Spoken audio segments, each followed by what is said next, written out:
Hello there. So I want to share how to power up your content clusters with intent-based pages.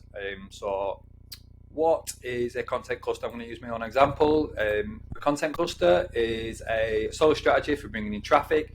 It's a group of related content that's organized around an essential theme or topic. For example, electric cars.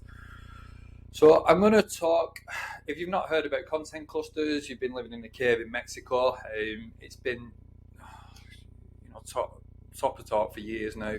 But there's no secret to what a content cluster is. However, intent-based searches is what's going to take you over the edge to win. It's what Google's becoming very clever at. You'll search in Google, and it's an interactive machine that'll understand your second question, your third question, your fourth question, your fifth question, and websites that are matching that are going to get the boost. So, if we look at electric cars,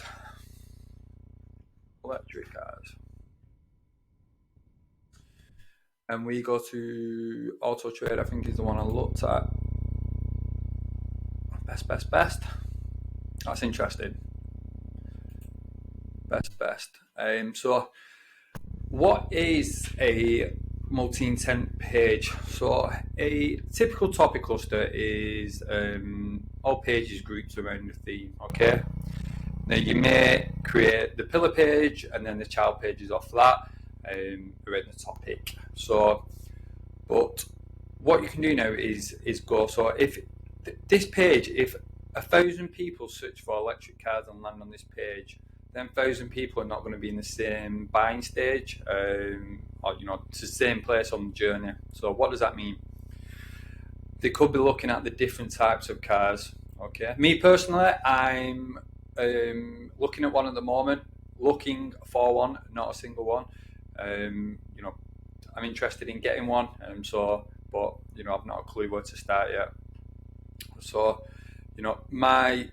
my initial want to be here guide, because I don't have a clue about battery life. I want to know the range, because I don't want to be sat there on a car park for 3 hours, waiting every 100 miles to fill the car up on electric. So I want to know about charging at home. Is it going to empty my pocket to charge it at home, or is it cheap?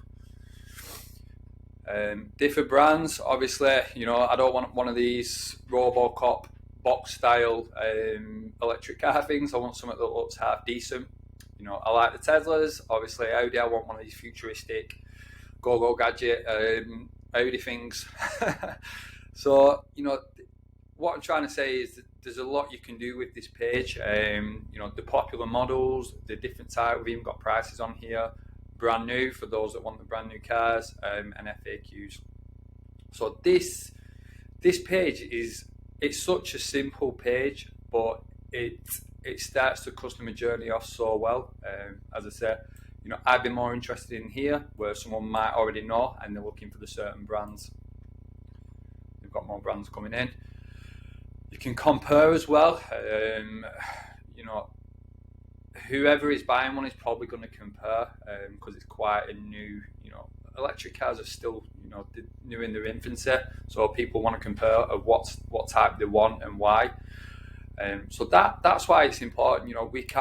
We have all the tools nowadays to build topical clusters.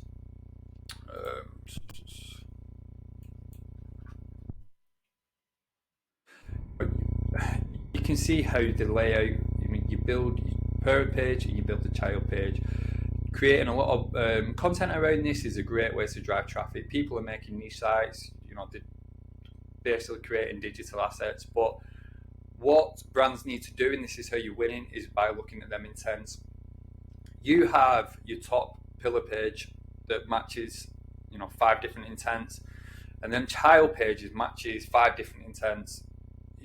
You've got a really good website there, and ChatGPT has blown up, but it's not sustainable. It's not a tool that, if you think SEO, if you think ChatGPT is going to help to destroy SEO, it's not. It's just one of them.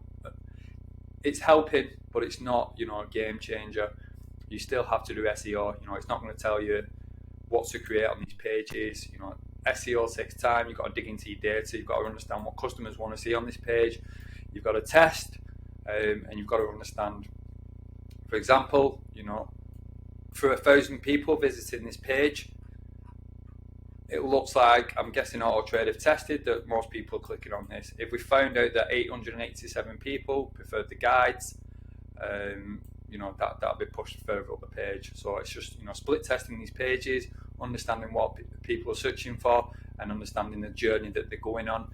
And that's how you can win with intent-based clusters. So awesome for building clusters. It's still solid in SEO. It's still needed. You build, you know, real-world semantic relationships with your clusters, but you give them that extra boost by matching that intent of your customer and understanding, you know, what journey they're on. Hope that helps a bit. Hope that clears up on, you know, your clusters and just powering it up with intent-based pages as well. It's going to take you far in 2023. So peace out. Good luck with your clusters, and let's drive that traffic.